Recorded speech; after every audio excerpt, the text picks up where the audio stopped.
Hello students, welcome back. So now I'll show you how you can create an SQL database on cloud. The service that I'll be using would be AWS Relational Database Service. This is commonly referred to as RDS service. So the first thing you want to do is you want to log into this website. So go to your console.awsamazon.com and then navigate to a AWS console, go to services and just type RDS. So let's go ahead and do that. So come over here and just type AWS RDS, enter. There you go. So this is Amazon service. Let's click on this and log on to your this service. So you would have to actually come over here, sign into the console, and that's going to take you to your console right here. I'm already logged in, so it took me over here. In your case, you would have to actually enter your username and password. All right, and come over here and let me just increase the size of the screen so you can see what am I doing. So just type RDS over here. RDS, which is you're going to see this Aurora and RDS. So RDS stands for Relational Database Service. So go ahead, click on this.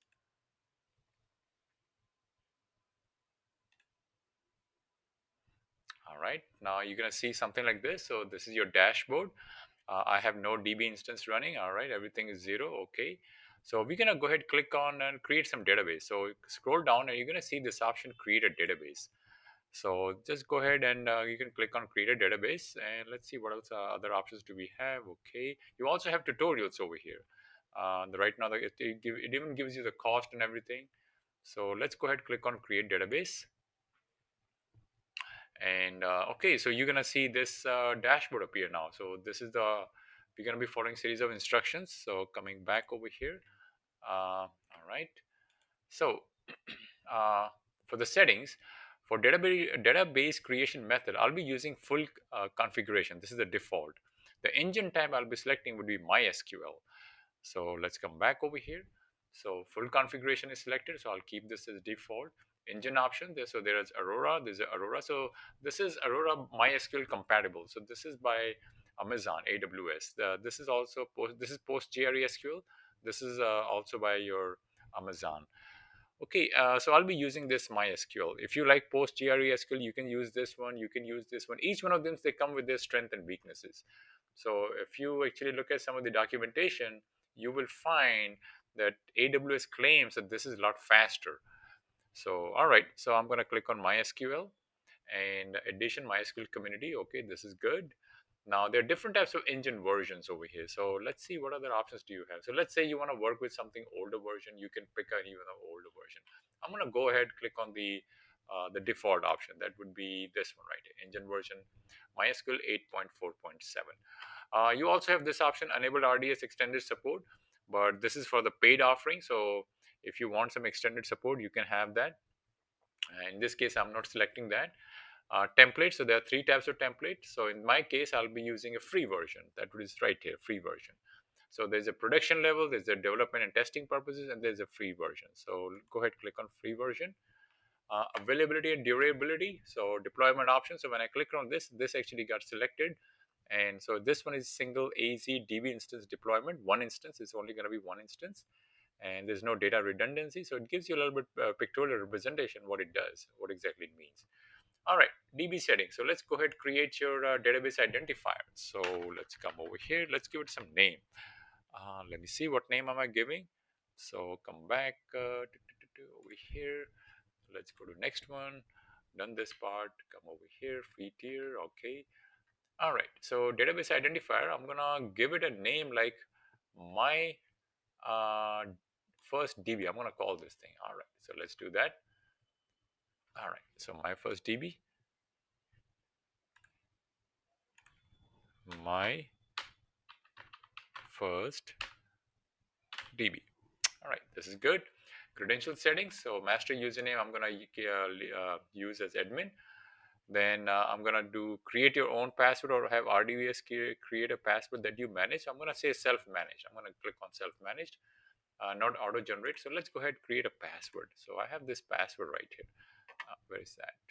Let's come over here, and this is my password. Let me just disable this. And my password is right here. So I'm just going to copy this right here. Control C. All right. By the way, this password I'm going to delete after this class is done, so you would not be able to see what's happening. All right. So enter my password. Now database authentication options, password authentication, authenticates using database password. Exactly, I want this. I do not want these two options, so I'm going to leave them blank. I would not choose them, I mean. Instance configuration. Okay, let's see, what do we have? Show instance classes that suppose Amazon RDS optimized rights. Okay, I don't want that. I don't want this. Burstable classes, I do not want that. Instance type. But in this case, by default, I think it's only going to give me one option because I'm using the free version.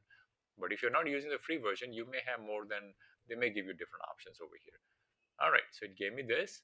Okay, then storage type, in this case, general purpose SSD, GP2, I'm using this one. So let's go with this. And allocated storage is 20 gigabyte, all right. So essentially, I'm just selecting all these options right here. Okay, so my first DB, find this one, password, everything's done. Then after that, I choose this one, 20 GB, GP2, storage type is GP2. By the way, I think I selected T4. Let's just come over here. Do I? I'll come back over here, go back, and where is the T4? Let's see if I can have T3. Yeah, there it is, T3. All right, there you go, DB2 T3. Okay. All right, connectivity, don't connect to an EC2 instance. So basically, EC2 instance is the one that's running on your Amazon. I do not want it to connect to that. I want to actually access this database from outside. So I'm not going to, I'm going to keep this thing like this. All right, virtual private cloud. I'm not messing with this. After database is created, you cannot change this VPC, which is fine. I'm not doing anything with that. DB subnode, I'm leaving as default.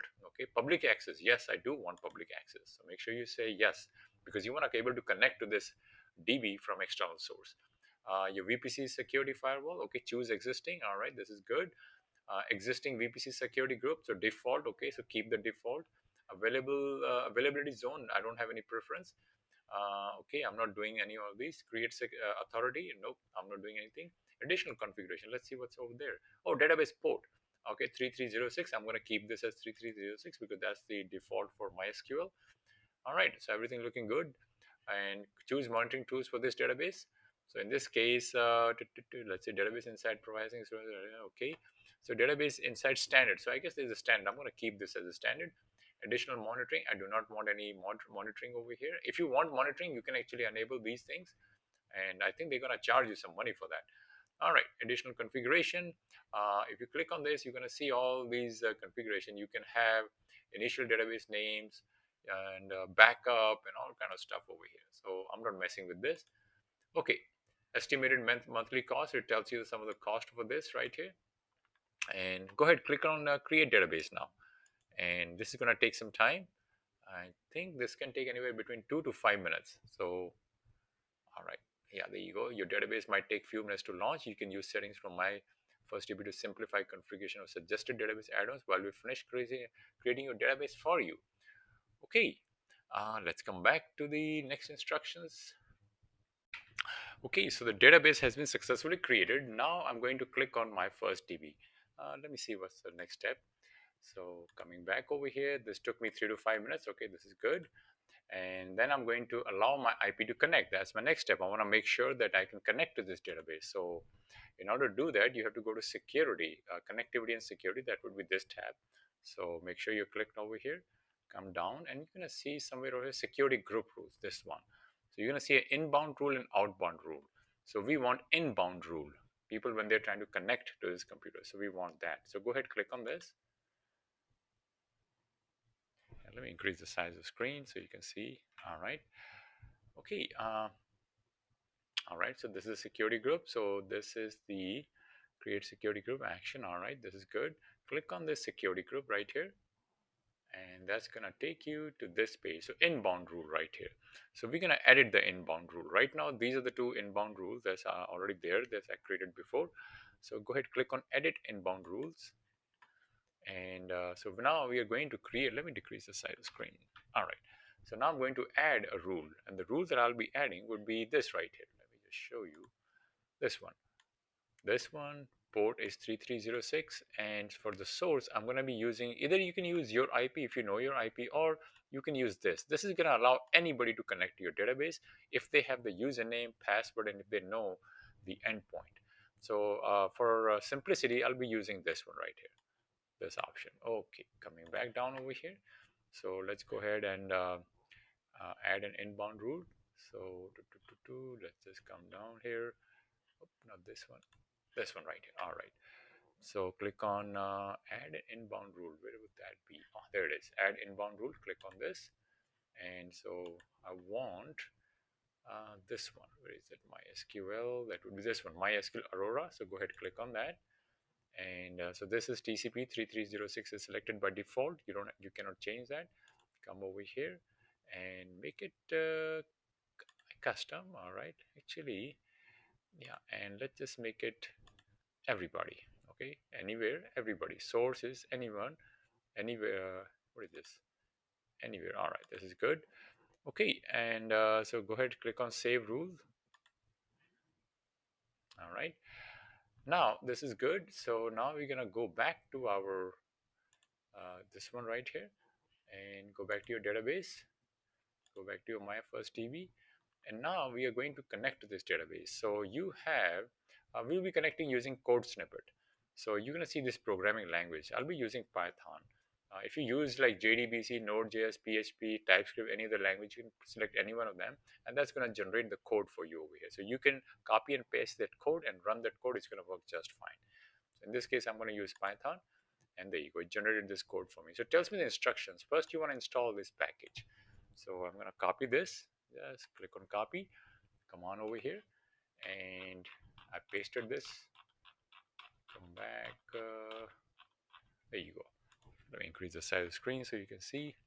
So I pasted this code over here. All right. I ran this. It gave me this result right here. Everything was satisfied. It ran fine. Next, connection with the DB password. So I copied this whole thing. So in this case, if you notice, you just have to enter your password over here, and this is the host right here. So it's actually entered the host for you. So this is the host it created for me. Port is 3306. Database is MySQL. Username admin, and password you have to enter the password. That would be this right here, and everything is same. And it's gonna say select version. That's all it's gonna do. So I did copy and paste. Okay, I'll come over here. And in this case, I'm actually defining my user, password, and host in the beginning. So I don't have to keep typing those things. All right. So this is the same, essentially the same code.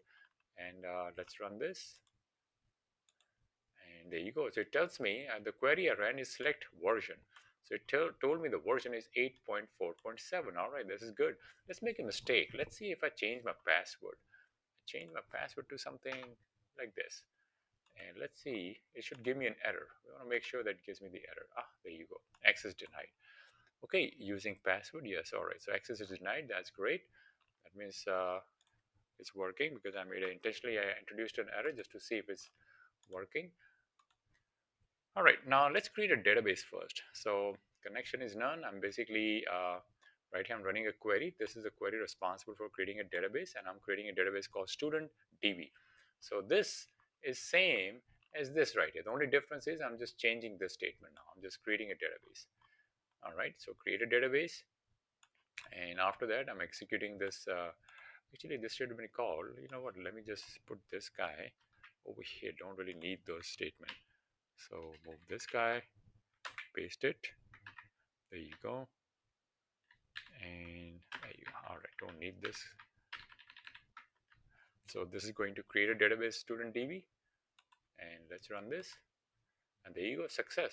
So it prints out the success because this statement got executed successfully. All right, great. Now let's run a few queries. So in order to run some few queries, what I'm going to do, I'm going to install PyMySQL. That's going to allow me to connect to this database. You can use other options too, but in this case, I'm just using PyMySQL. I installed this and import my PySQL. I did that. Then connection. So I create a connection right here. So my host equal to host, the one I just defined on the top, user equal to this, password equal to this, and this is my database, student DB. This is exactly the same one that I just created, this one right here. I created student database, so that's this one. Okay, so what I'm going to do is I'm going to create a table. So create table, if not exist, I'm going to create a table called students, and it's going to have three columns: ID, name, and course. And then I'm going to execute this. And if it runs successfully, it's going to print out table created successfully. So let's go ahead and run this. And there you go, table created successfully. That was fast. Okay, let's insert some records into that. So same, everything is same. Connection is exactly same as the previous one. And create a cursor right here. And queries this, insert into students, name and course, and this is the values. And the values would be data right here. The data is Alice and machine learning.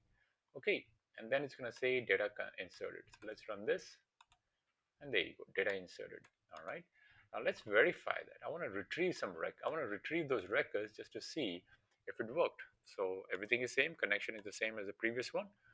And create a cursor and execute your cursor right here. So select everything from the students and rows fetch all, and it's going to print out every single thing. All right, let's run this. And there you go. Oh, there you go. One Alice machine learning. I inserted one record and I was able to retrieve one record from that AWS cloud. Okay, now we drop the database. So let's see if we can drop the database. In this case, same connection. Okay, create a cursor, cursor.execute, dropped database students, connection.commit, and print db dropped successfully. So let's run this. Oh, there you go. DB dropped successfully. All right. So I hope you are able to get some insight in how you can actually create an SQL database on a cloud, on an AWS cloud using their RDS service. Thank you.